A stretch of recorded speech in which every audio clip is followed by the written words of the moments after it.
ವಿಜಯನಗರ ಜಿಲ್ಲೆ ಕೊಟ್ಟೂರಿನಲ್ಲಿ ಎಲ್ಲಾ ಶಾಲಾ ವಾಹನ ಚಾಲಕರನ್ನು ಪೊಲೀಸರು ತಪಾಸಣೆಯನ್ನ ನಡೆಸಿದರು.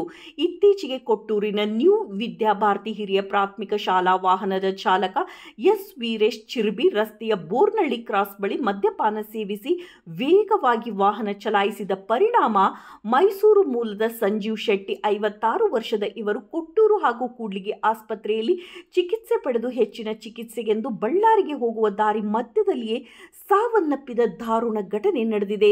ಇದರ ಪ್ರಯುಕ್ತ ಕೂಡ್ಲಿಗಿ ಡಿವೈಎಸ್ಪಿ ಮಲ್ಲೇಶ್ ದೊಡ್ಮನಿ ಹಾಗೂ ಕೊಟ್ಟೂರು ಪೊಲೀಸ್ ಠಾಣಾಧಿಕಾರಿಗಳಾದ ಗೀತಾಂಜಲಿ ಶಿಂದೆ ಇವರುಗಳ ನೇತೃತ್ವದಲ್ಲಿ ನಗರದ ಎಲ್ಲಾ ಶಾಲಾ ವಾಹನಗಳನ್ನು ತಡೆದು ವಾಹನದ ಚಾಲಕರ ತಪಾಸಣೆಯನ್ನ ನಡೆಸಲಾಯಿತು. ಸಾರ್ವಜನಿಕರು ಈ ಸನ್ನಿವೇಶವನ್ನು ಕುತೂಹಲದಿಂದ ವೀಕ್ಷಣೆ ಮಾಡುತ್ತಿರುವುದೊಂದು ರೋಚಕವಾಗಿತ್ತು. ಈ ಸಂದರ್ಭದಲ್ಲಿ ಪೊಲೀಸರು ಹಾಗೂ ಠಾಣಾ ಸಿಬ್ಬಂದಿಗಳು ಉಪಸ್ಥಿತರಿದ್ದರು. ವರದಿ Prakash TM, BSP news, Vijayanagara ಜಿಲ್ಲೆ, ಕೊಟ್ಟೂರು.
ಬರ್ಲೇವಲ್ದಲ್ಲೇ ಅದು ಊದು ಊದು ಊದು ಊದು ಊದು